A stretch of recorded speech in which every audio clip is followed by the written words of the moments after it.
buenas tardes a todos. Es una alegría poder compartir con vosotros la palabra de Dios, este precioso salmo, un salmo mesiánico que nos acaba de leer Elizabeth. Muchas gracias. Y muchas gracias también a este grupo de alabanza que siempre nos ayuda tanto en nuestra alabanza y adoración al Señor. Muchas gracias. La verdad es que damos gracias al Señor de corazón por vosotros. Estos últimos días, las últimas semanas, todos hemos estado pendientes de lo que pasaba en Tailandia con esta situación tan arriesgada, tan peligrosa que vivían los niños que habían entrado en una cueva y después por las lluvias torrenciales se había inundado. La verdad es que era una situación muy preocupante por la que incluso estuvimos orando en el grupo de la Iglesia. Como muchos otros hermanos e iglesias sobre la faz de la tierra, nos unimos en oración para pedirle al Señor y ha habido una salvación milagrosa. Han podido salvar a todos, aunque lamentamos profundamente que uno de los submarinistas que fue a ayudar, fue voluntariamente a ayudar, él sí que se quedó tuvo un accidente mortal al intentar salvar a estos niños. Seguramente todos habréis tenido la experiencia de entrar en una cueva. Las cuevas son un lugar, en principio, no son un lugar muy agradable, a no ser de que seas un fan de la espeleología, que si no es así, pues las cuevas, lugares húmedos donde no sabes qué clase de animales pueden haberse escondido. Muchas veces al entrar llegas a lugares muy estrechos, aquí las denominamos las gateras, ¿no? Porque realmente tienes que pasar por ellas gateando, tienes que reptar en esas pequeñas galerías donde apenas cabe un ser humano reptando y tirando hacia adelante. Realmente esa cueva donde ellos entraron, una cueva muy grande, muy larga, con todo tipo de itinerarios. Había itinerarios donde podías andar y deleitarte en las maravillas de las estalactitas y las estalagmitas y las formaciones que se forman dentro de las cuevas, pero había otros lugares muy angostos, muy estrechos, sucios, enfangados, lugares donde realmente era difícil mantenerse y progresar. Y también había simas, ¿no? Dentro de una formación tan grande hay lugares donde la cueva, en vez de ser horizontal, cae en pozos verticales, lo cual pues añade una dificultad al rescate, gloria a Dios por él, que hemos podido presenciar estos días.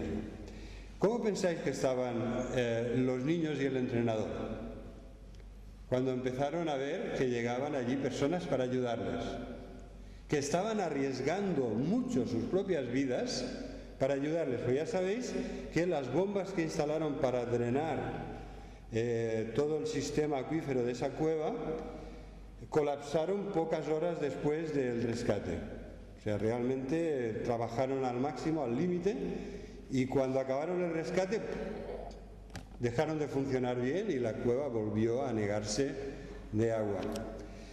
Realmente yo cuando era joven probé lo de la espeleología, hice un curso y vi que no era lo mío.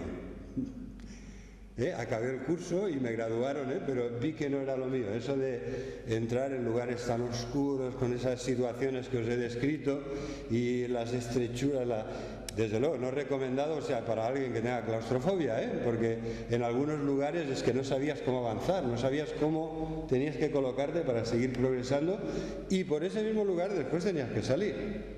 Y el gran peligro que hay es lo que les ha pasado a ellos.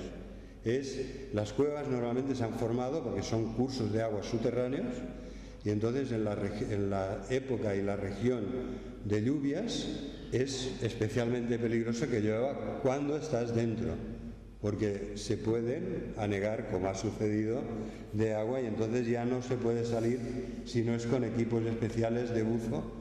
Y aún así, visteis, ¿no?, que ellos no podían, había lugares donde no podían llevar las botellas, las tenían que llevar delante, llevaban un niño cogido detrás y las dos botellas delante para poder seguir respirando. Realmente angustiante, súper peligroso, y damos gracias a Dios que todo ha acabado bien, excepto por el accidente mortal. Os digo esto porque el Salmo habla de un pozo, ¿verdad? Y en esa cueva había pozos que para ellos se habían convertido en lo que dice el Salmo, en este pozo de la desesperación. ¿Cómo reaccionarías si estuvieras en un lugar, en unas circunstancias parecidas, donde no puedes salir por ti mismo? Necesitas que alguien te salve y no puede venir el 7º de caballería con los helicópteros, los aviones, no. Tiene que ser alguien que arriesgue su vida, que puede perder su vida, como es el caso de este joven que sufrió el accidente. ¿Cómo te sentirías tú? Pues lo cierto es que en estas situaciones a los niños les dieron sedantes, porque una de las cosas más peligrosas es que perdamos la confianza o la calma de hacer las cosas que sean necesarias sin nervios, sin atropellos, sin histeria, sin ataques de locura, ¿no? de desesperación. El Señor nos ha sacado, a los que somos hijos e hijas de Dios, a todos nosotros, el Señor nos ha sacado de un pozo de destrucción y de desesperación, porque esta palabra se puede traducir, como algunas versiones lo hacen, un pozo de destrucción, un pozo de desesperación, lleno de lodo cenagoso en el que nos hundimos y podemos ahogarnos. Seguramente conoceréis al supermediático Jesús Calleja, Planeta Calleja, ¿verdad? Él es un presentador de programas de aventuras, no sé ahora exactamente de qué cadena, tampoco quiero hacer publicidad, pero lo cierto es que este señor tuvo una experiencia prácticamente idéntica a la de los niños.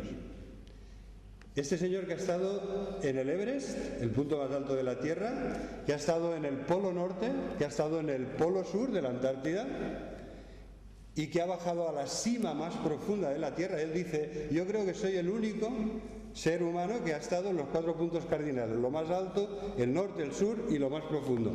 Cuando estaba en lo más profundo de la cueva más profunda de la que se tiene conocimiento en el Cáucaso, se les puso a llover torrencialmente y allí pensaban que nunca podrían salir. Estuvieron, no sé si fueron 10 días, a una temperatura de 1 o 2 grados, congelados, mojados. Los especialistas que iban con ellos, rusos, dice que enviaron un mensaje en una botella, enviaron su testamento, lo pusieron en una botella, la cerraron y la tiraron al agua porque estaban atrapados. ¿Qué hacemos cuando estamos en una situación en la que solo Dios puede ayudarnos? Bueno, Calleja también salió, ahí está en los programas, cualquier día de estos nos lo cuenta en el programa. Pero lo cierto es que, ¿qué hacemos cuando estamos en una situación que solo Dios nos puede ayudar? Pues el Salmo nos dice cuáles deben ser las respuestas que hemos de dar en situaciones límite, ya sea de carácter físico, de salud, espirituales, familiares o del tipo que sea. El Señor nos quiere enseñar a confiar en Él y a reaccionar bien, a responder bien, porque no son las circunstancias las que van a marcar, ni los astros, ¿verdad? No leemos los horóscopos ni nos hemos hecho una carta astral porque los astros guían nuestra vida. ¿Qué va? Sabemos por la palabra de Dios que esto no es así, que esto es idolatría. Es el Señor quien guía nuestras vidas, quien dirige nuestros caminos y quien nos ha dicho que tenemos un día de nacer y que también un día pasaremos a su presencia.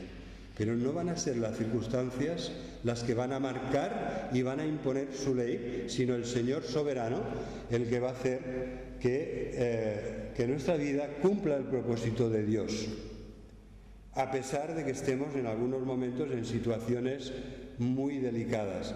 ¿Has estado en un pozo de destrucción? ¿Has estado en algún lugar que es una desesperación para ti? Porque sabes que es un impasse, que es un callejón sin salida, que es una situación de la que no tienes ni idea cómo podrás salir. ¿Has estado en situaciones así? Cuando hay una espada de Damocles que parece que te condena, que se va a caer sobre ti de un momento a otro. El Señor dice: confía en mí. Los salmos, de hecho, es uno de los libros más preciosos de la Biblia, ¿verdad? Toda la Biblia es palabra de Dios, inspirada por Dios, pero que no nos toque en el libro de los Salmos, ¿verdad? El libro de los Salmos fue el libro más citado por Jesús. Jesús parecía que viviera al ritmo del libro de los Salmos. Constantemente veía su vida reflejada en el libro de los Salmos y en esos salmos mesiánicos en los cuales se cumplían las profecías anunciadas en cuanto a su obra, en cuanto a sus sufrimientos, en cuanto a su obra y también a las glorias y bendiciones que traería la obra de Jesús. El libro de los Salmos es un tesoro, tendríamos que leerlo a diario. Tendría que acompañarnos, como hizo Jesús, siempre. El libro más largo de la Biblia es para mí sin duda el mejor manual de psicología, de antropología y aún más importante, ¿no?, que lo que pueda decirnos psicológica o antropológicamente es revelación de Dios. En él Dios nos habla, se da a conocer, nos habla de Jesús, que es nuestro hermano primogénito, el modelo que debemos imitar. Nos habla de Dios, de un Dios de misericordia, pero también de un Dios poderoso, de un Dios que juzga, de un Dios que está presente y no está callado, que actúa. Y este Salmo 40 es una preciosa representación de esto que os estoy diciendo de los salmos en general, porque a través de él podremos conocer qué nos enseña este libro de Dios y de Jesús, qué nos muestra de nosotros mismos o qué nos enseña del mundo en el que vivimos, un mundo en el que los salmistas sufrieron igual que sufrimos también nosotros. El Salmo 40, ya lo habréis visto, se compone de dos partes. Hay un primer ciclo en el que David comparte con nosotros la experiencia de cómo Dios le ayudó en una situación desesperada, de cómo en medio de una gran crisis Dios estuvo presente para ayudarle, para salvarle, para renovar y hacer de él una persona nueva, renovada, diferente, mejor. Y después, cuando ya había superado y experimentado esas bendiciones, el Señor le permite pasar por otras pruebas en las que volverá a necesitar aplicar los mismos principios de esperar en el Señor, confiar en Él y volver a ver cómo Dios está presente para ayudarnos. Me gustaría pues que hoy nos centremos en el primero de estos ciclos, de los versículos del 1 al 10, y consideraremos cuáles deben ser nuestras respuestas al Dios de toda gracia. ¿Cómo debemos responder cuando las circunstancias son adversas, ya sea de tipo de salud, de familia, de iglesia, en cuanto a nuestra economía? ¿Qué debemos hacer? Porque estamos en una situación de guerra, de peligro, de conflicto, de adversidad. ¿Qué debemos hacer? ¿Cómo debemos responder? El Salmo nos orienta en cuanto a esto.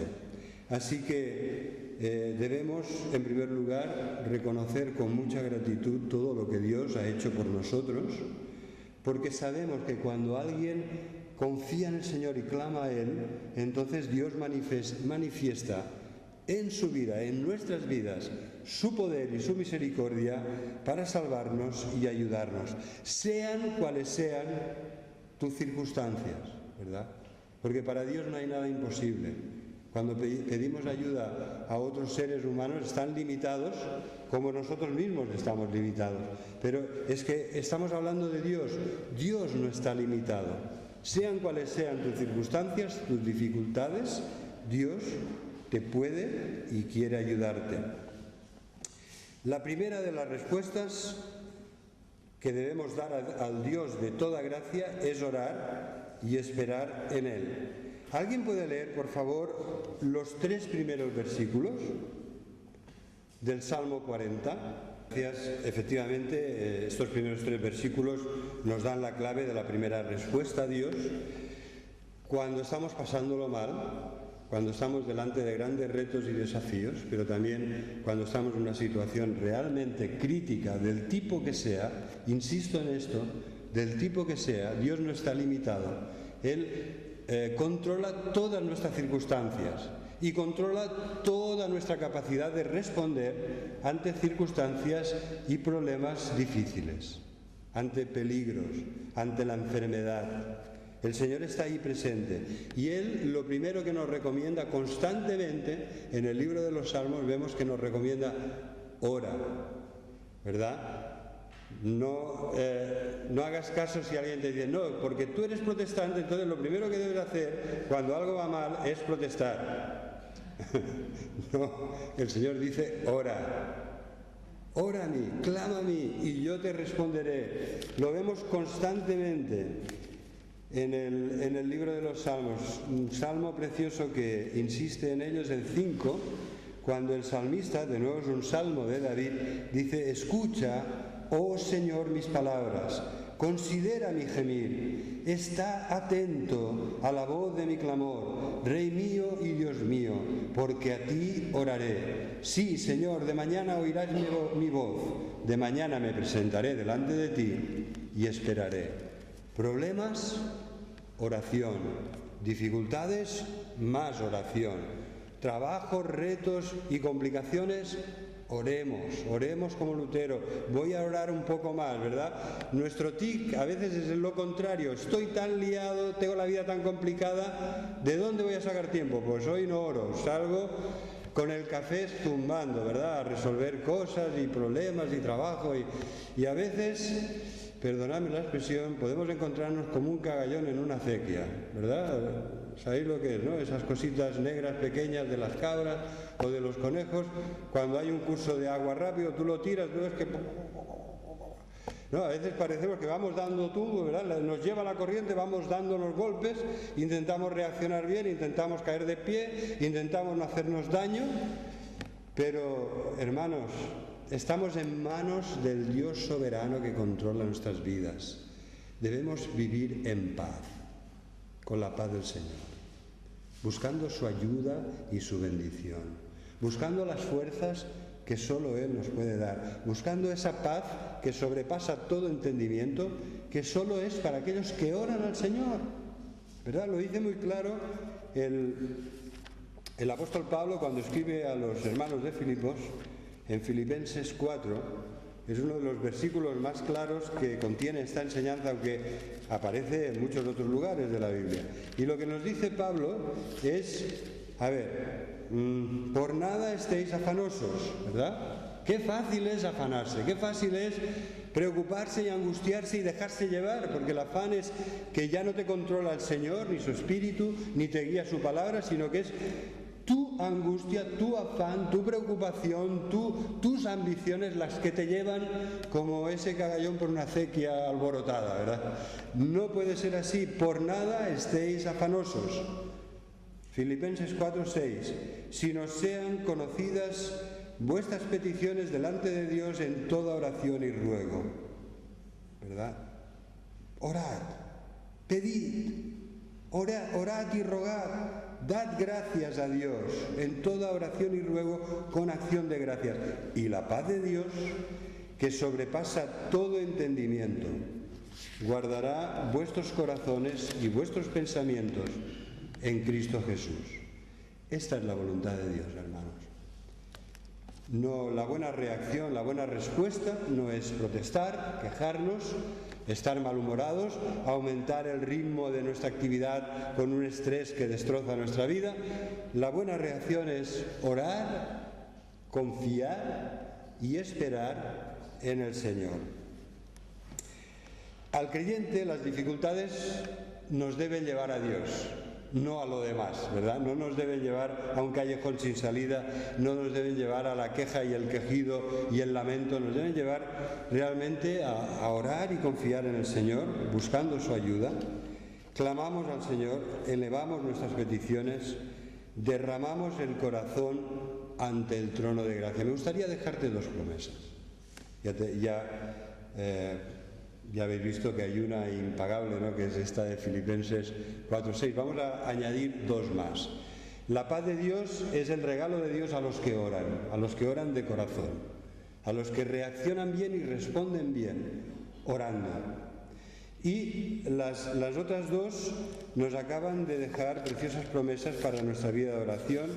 Me gustaría que en primer lugar veamos a quién oramos, porque la clave no es orar, no es la oración en sí, no es que confiemos en una disciplina espiritual que en sí misma resuelve los problemas de nuestra vida. Eso no es así. Es que la clave es Dios al que oramos, el Dios al que oramos, el Dios de toda gracia que nos escucha y va a actuar en nuestra vida. Así que la segunda promesa que me gustaría compartir y dejaros hoy es Hebreos 4, 14, 15 y 16. Nos dice Hebreos 4:14 que tenemos un gran sumo sacerdote que traspasó los cielos, Jesús, el Hijo de Dios. Retengamos, pues, nuestra profesión, porque no tenemos un sumo sacerdote que no se pueda compadecer de nuestras debilidades, sino uno que fue tentado en todo, según nuestra semejanza, pero sin pecado. Acerquémonos pues, ¿verdad? Aquí viene la exhortación, ya que tenemos a Jesús a la diestra del Padre como nuestro sacerdote, intercediendo siempre por nosotros. Esta es la exhortación: acerquémonos pues confiadamente al trono de la gracia para alcanzar misericordia y hallar gracia para el oportuno socorro, para la ayuda que necesitemos, sea cual sea, sean cuales sean las circunstancias. El trono de la gracia tiene ayuda para ti, como la tiene para mí, como la tiene para todos nosotros. Acerquémonos confiadamente y Él hará. Oremos y esperemos en Él y Él hará. Y la otra promesa es que el resultado de vivir así nos da respuestas maravillosas de la parte de Dios. Si nosotros respondemos bien a su gracia, Él responde todavía mejor a nuestras oraciones. Vamos a verlo en Efesios 3:20. ¿Verdad? Pablo comparte aquí con nosotros una oración en la que él dobla las rodillas delante del Padre de nuestro Señor Jesucristo y le pide que nos dé ser fortalecidos por su Espíritu, que nos dé que Cristo se manifieste en nuestra vida por medio de la fe, que estemos arraigados y cimentados en amor y que podamos conocer el amor de Dios en Cristo. Y después dice, al final de todo, versículo 20, esta es la promesa que quiero compartir contigo y que te lleves contigo. A aquel que es poderoso para hacer todas las cosas, absolutamente todas las cosas, mucho más abundantemente de lo que pedimos o de lo que entendemos, a Él sea la gloria en Cristo Jesús, en la Iglesia, en Cristo Jesús, por los siglos. ¿Verdad? Dios te promete que va a hacer mucho más abundantemente que lo que le pides en oración. ¿Verdad? A veces somos atrevidos y pedimos muchas cosas, pedimos cosas muy grandes, pero Dios las va a hacer aún más abundantemente de lo que pedimos, porque lo que Dios va a hacer, lo que Dios puede hacer es mucho más de lo que somos capaces de imaginar, de lo que somos capaces de entender. Por lo tanto, como no lo entendemos, no lo pedimos en oración, pero Dios es que puede hacerlo. Dios va a ir más allá de lo que tú pidas, de lo que tú necesites, porque es un Dios de amor, de misericordia, es el Dios todopoderoso, es el Dios que ama y cuida de sus hijos y de sus hijas. Pero aquí viene el Salmo 40, hermanos. ¿Cómo es la palabra, La palabra es, dice el Salmo 40, pacientemente esperé al Señor. ¿Verdad? Es como si dijera, esperando esperé, ¿verdad? Y cuando estaba desesperando esperé más, ¿no? Pacientemente esperé es en hebreo una repetición de esperar, esperar. ¿Vale? La traducción en nuestro idioma es, bueno, pues vamos a ponerle mucha paciencia porque hay que esperar y esperar. Esperar en el Señor es un arte que debemos aprender y no es fácil, pero el Señor se complace y responde con su gracia a los que oran y esperan en Él. Esperad en el Señor, ¿verdad? Qué preciosos los salmos que nos hablan de esperar, ¿no? Por ejemplo, el Señor es la fortaleza de los justos en el tiempo de la angustia. Jehová los ayudará y los librará, por cuanto en Él esperaron. O el Salmo 34, que nos asegura que no serán condenados cuantos en Él confía. Esperad en el Señor y en el poder de su fuerza. Este es el mensaje de la palabra. Es difícil esperar, pero debemos aprender a hacerlo. El tiempo de Dios es diferente del nuestro. Para el Señor, un día es como 1000 años, pero 1000 años son como un día. Lo que a ti se te está haciendo larguísimo, como si fueran miles de días, para el Señor 1000 años es como un día. El tiempo de Dios es diferente, pero es mejor que el nuestro.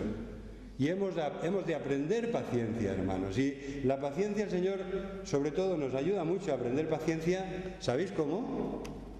¿Cómo nos ayuda el Señor a ser más pacientes? A ver, no sé, quizás estaría bien compartir una experiencia de algo que te ha ayudado a ser más paciente. Yo tengo al menos 4 razones en mi vida que me han ayudado mucho a ser más paciente. Ya lo sabéis, ¿no? Cristina, Dan, Irene y Marta. No sé, por ejemplo, no es lo único que me ha ayudado a ser paciente, pero ¿qué os parece? ¿Cómo lo hace el Señor para ayudarnos a ser más pacientes? Pues a través del pastor que predica y no acaba, por ejemplo, ¿no? Normalmente lo hace a través de las pruebas, en las dificultades, cuando las cosas no son fáciles, cuando te requiere mucho esfuerzo levantarte y cumplir con tus obligaciones un día más, cuando hay situaciones en la familia que cortaríamos por lo sano. Se utiliza esta expresión, entendedme, no se trata de hacer daño a nadie, ¿no? Pero a veces se acaba nuestra paciencia, nos colapsamos y el problema que llevamos 3 años con él lo resolvemos en 3 segundos gritando como locos. Perdonad, no hemos resuelto nada, ¿eh? Normalmente así no resolvemos nada, pero a veces tenemos este tipo de reacciones. Y el Señor, en cambio, nos dice: espera, pacientemente esperé al Señor. Aprende a esperar en mí. En su momento yo haré, Él hará y nos bendecirá. Esto nos lleva a la segunda de las respuestas del Dios de toda gracia que encontramos aquí. Es alabarle porque Él nos muestra su poder y su misericordia. Versículos 2 y 3. El Señor nos hizo sacar del pozo de la desesperación y puso nuestros pies sobre la roca y enderezó nuestros pasos, ¿verdad? La respuesta al Dios de toda gracia, la segunda, es alabarle por su poder y misericordia. Vamos a ver las razones por las que nuestra respuesta ha de ser de gratitud y de alabanza. En primer lugar, porque Dios nos salva, ¿verdad? Cualquier otra cosa, aunque viviéramos en un constante terremoto en este mundo, ¿sabéis? No hay nada ni nadie que nos pueda quitar lo que Dios nos ha dado. Somos del Señor, somos hijos e hijas suyos. Y no hay nada ni nadie que nos pueda separar de su amor, que nos pueda arrebatar de sus manos paternales, ¿verdad? Aunque el mundo se hunda, somos salvos, hermanos, porque somos del Señor, porque tenemos una morada en unas moradas eternas que nos esperan para compartir la eterna gloria del Dios de toda gracia, ¿verdad? Es el Señor de la gloria quien nos salva, es Él quien nos ha sacado de este pozo de destrucción en el que estábamos desesperados, porque no hay pozo más negro ni más profundo que el del pecado del ser humano. Engañoso y perverso es el corazón más que todas las cosas. Y cuando no somos del Señor, cuando no conocemos al Señor, estamos hundidos en ese propio pozo de egoísmo, de impulsos que nos alejan de Dios, de maldades, de codicias engañosas, de falsos conceptos que nos confunden cada vez más. Pero el Señor nos ha salvado. y podemos oír esa melodía preciosa que nos trae la canción de salvación de nuestro Dios, estos cánticos que cantábamos hoy al empezar el culto. Y nuestro corazón está lleno de alabanza y podemos expresarlo de esta manera. Él es quien nos protege y nos libera, ¿verdad? Y si os fijáis, en estas primeras notas del versículo 3 predomina la nota mi. El Señor dice, el Señor ha puesto en mi boca,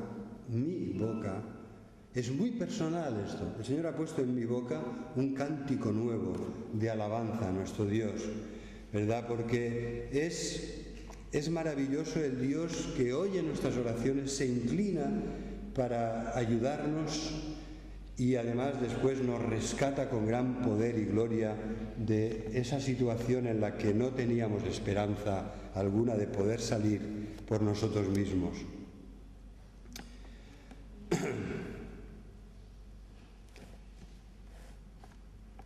Cristo, ¿cómo nos ha salvado el Señor? Dejadme que comparta esto con vosotros. Cristo bajó a ese pozo por ti y por mí. Ese pozo negro de pecado, de corrupción, de muerte, de destrucción.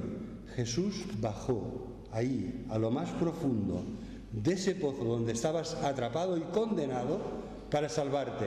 Él bajó, te salvó, pero Él tuvo que quedarse ahí y sufrir el castigo de tu paz. El Señor por nosotros ha cargado el pecado, ha llevado la culpa y la maldición del pecado, ha muerto en nuestro lugar y a nuestro favor para salvarnos. Y esto consistía en bajar a un pozo negro, de lodo cenagoso, de destrucción, de desesperación. Un pozo en el que clamó, Dios mío, ¿por qué me has desamparado? ¿Verdad? Así se sentía Jesús cuando bajó a ese pozo. Simbólicamente es la cruz en la que Él, no es un pozo, es una cruz que está suspendida entre el cielo y la tierra, pero simbólicamente podemos ver una figura de este pozo que también corresponde a lo que el Señor sufrió en esta cruz cuando llegó a clamar a Dios, que se sentía desesperado y desamparado. Pero el Señor le oyó, el Señor se inclinó, le oyó y le salvó. La victoria de la fe de Jesús es que al final completó la obra de redención a nuestro favor y le dijo al Señor, a su Padre, en tus manos encomiendo mi espíritu, y la fe triunfó. Debemos poner los ojos en Él porque Él es el autor y el consumador de la fe, el que le ha llevado a su máxima expresión. Nunca nadie tuvo tanta fe como Jesús tuvo en la cruz, cuando después de clamar, Dios mío, ¿por qué me has desamparado?, dijo, consumado es, y en tus manos encomiendo mi espíritu. Dios nos da seguridad, no solo nos salva, sino que pone nuestros pies sobre la roca y endereza nuestros pasos, ¿verdad? Esto nos habla de seguridad. El Señor nos ha puesto en Cristo, que es la roca eterna, y nadie nos puede quitar de ahí, nadie nos puede arrebatar de sus manos, nadie nos puede separar de su amor. Lo dice la palabra de Dios una y otra vez, sus promesas nos dan seguridad. Somos salvos y nadie puede impedirlo ni oponerse con éxito a la salvación de Dios. Dios hace su voluntad, es aquel que hace todas las cosas conforme a su voluntad, y su voluntad, su buena voluntad para con nosotros es salvarnos. Así que esto nos lleva, hemos cantado hoy un cántico nuevo, dice el versículo 3, puso luego en mi boca un cántico nuevo. Los cánticos que cantamos son preciosos, pero no son nuevos. Estaría muy bien que tengamos cánticos nuevos, ¿verdad? Yo sé que Óscar ha compuesto, en su momento él componía preciosos cánticos para el Señor, y le animamos a seguirlo haciendo, porque quien tiene un don tiene que utilizarlo para la gloria de Dios. Pero fijaros que aunque no son nuevos, podemos cantarlos de una forma renovada. ¿Y en qué consiste esto? En cantarlos con un corazón lleno a rebosar de gratitud y de amor a Dios. Un corazón que se renueva espiritualmente, como cantábamos hoy. Renuévame, Señor, pon en mí tu corazón, ¿verdad? Renueva mi corazón, renueva, porque si no, hermanos, a veces podemos caer en la rutina. Los cantamos y no pensamos en lo que estamos cantando. Podemos caer en la rutina incluso con algo tan importante y solemne como es el compartir en el nombre y en memoria del Señor su cuerpo y su sangre, ¿verdad? El pan y el vino, que nos recuerdan su sacrificio a nuestro favor. Así que cántico nuevo, siempre que sea posible, ir aprendiendo nuevos cánticos. Os retamos hoy al grupo de alabanza de que, como dice la palabra, que podáis traernos cánticos nuevos de alabanza a nuestro Dios, pero también, sobre todo, lo que es importante, que lo hagamos con un corazón renovado y lleno de gratitud a Dios. Alabanza a nuestro Dios, ¿verdad? ¿Qué efectos tiene esto en tu vida? Cuando tenemos una experiencia de salvación, de liberación, como una tan gráfica como la que hemos visto en estos niños de Tailandia, ¿no? Pero en el plano espiritual o en el plano familiar o con nuestra salud o con nuestra economía, cuando tenemos una intervención maravillosa de Dios en nuestra vida para salvarnos, para darnos seguridad, para proveer lo que necesitamos, ¿qué efectos tiene esto? Pues debería traer mucha alabanza y adoración a nuestra vida, ¿verdad? Todos tendríamos que tener, fijaros, creo que es así, y no es original, no es que os esté diciendo algo nuevo, pero es importante.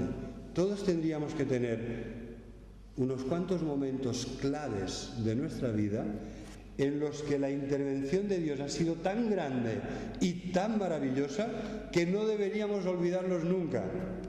El problema, hermanos, es que los olvidamos.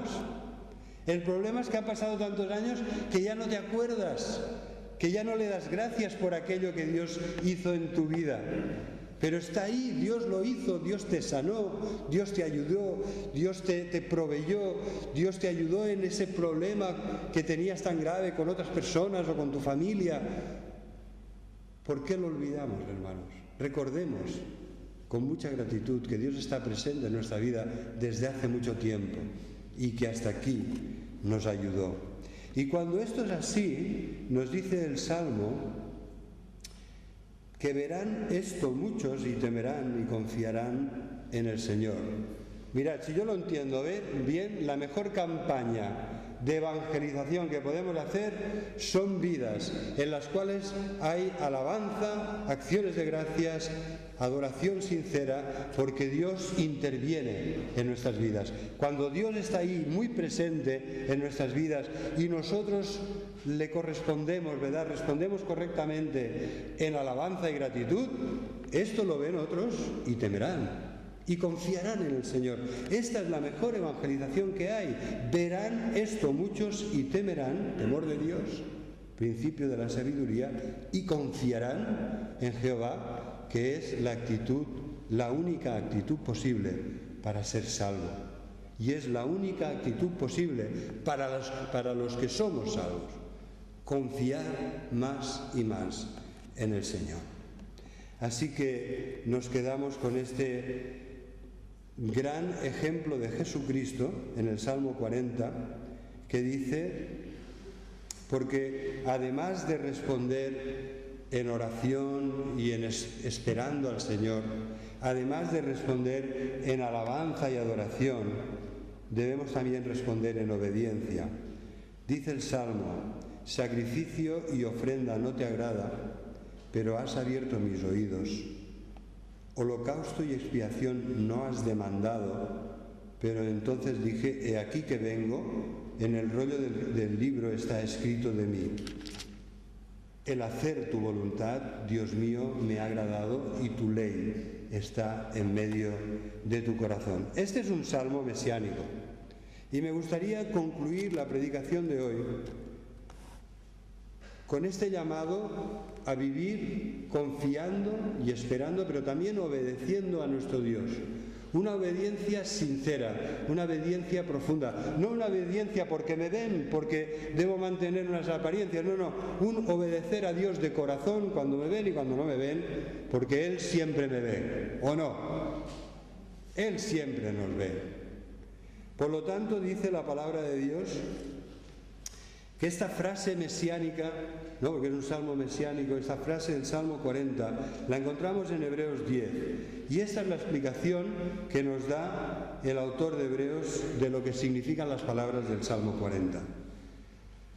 Entonces, hablando de Cristo, hablando de nuestro amado Señor Jesucristo, dice, versículo 5, Hebreos 10, 5, por lo cual, entrando en el mundo, dice, sacrificio y ofrenda no quisiste, mas me preparaste cuerpo. Holocaustos y expiaciones por el pecado no te agradaron. Entonces dije, he aquí que vengo, oh Dios, para hacer tu voluntad, como en el rollo del libro está escrito de mí.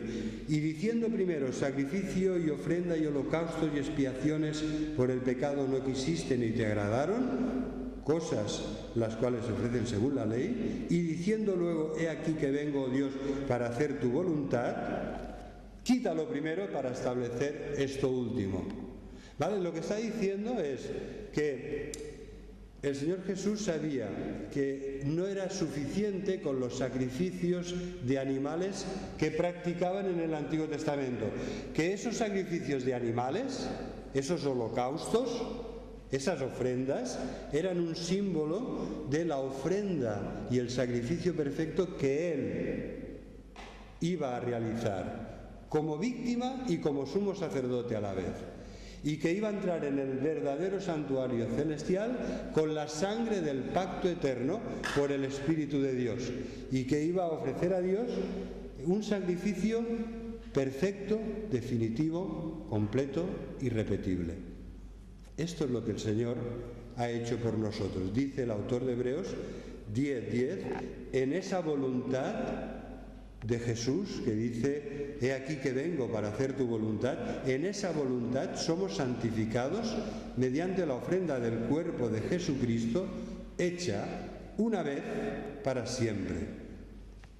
Y aunque todo sacerdote está día tras día ministrando y ofreciendo muchas veces los mismos sacrificios que nunca pueden quitar los pecados, Cristo, en contraste con ellos, Cristo, habiendo ofrecido una vez para siempre un solo sacrificio por los pecados, se ha sentado a la diestra de Dios, esperando que sus enemigos sean puestos por estrado de sus pies, porque con una sola ofrenda hizo perfectos para siempre a los santificados.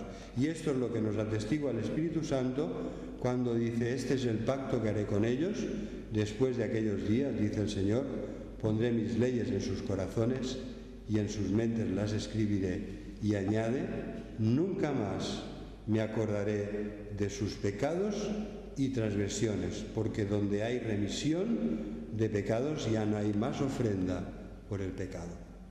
Creo que esta explicación inspirada del Salmo 40 vale la pena que la retengamos, y con ella completamos y acabamos la predicación de hoy. Nuestro Señor y Salvador, el Señor de la gloria, ha hecho algo tan maravilloso por nosotros que siempre debe haber en nosotros este cántico nuevo de alabanza, de adoración, de gratitud, que no deberíamos entrar en quejas y lamentos, sino que nuestra vida debería ser una ofrenda que suba grata al Señor en alabanzas y adoración, también en obediencia, siguiendo el ejemplo de Jesús. Oremos. Señor, te damos las gracias porque tú has escuchado nuestras oraciones, porque cuando estábamos lejos de ti, sin Dios y sin esperanza en este mundo, tuviste misericordia de nosotros y nos convenciste y nos atrajiste con lazos de amor. Señor, gracias porque en ti tenemos la redención y el perdón. Gracias, Señor, por esta perfecta ofrenda, maravillosa, definitiva, irrepetible. Esta ofrenda que tú mismo presentaste por el Espíritu Eterno, con la sangre del pacto eterno, como Cordero de Dios que quita el pecado del mundo. Te damos las gracias, Señor. Te alabamos y te bendecimos. Y te rogamos que tú nos enseñes a vivir en comunión contigo, en oración, que nos enseñes a esperar en ti, que nos enseñes, Señor, a ofrecerte sacrificios de alabanza, frutos de labios que siempre confiesan tu nombre y andar en obediencia y en rectitud detrás de ti. A seguirte, Señor, de esta manera humilde, pero obediente, para glorificar tu nombre. Te lo rogamos en el nombre precioso de Jesús. Amén.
Gracias de todo corazón.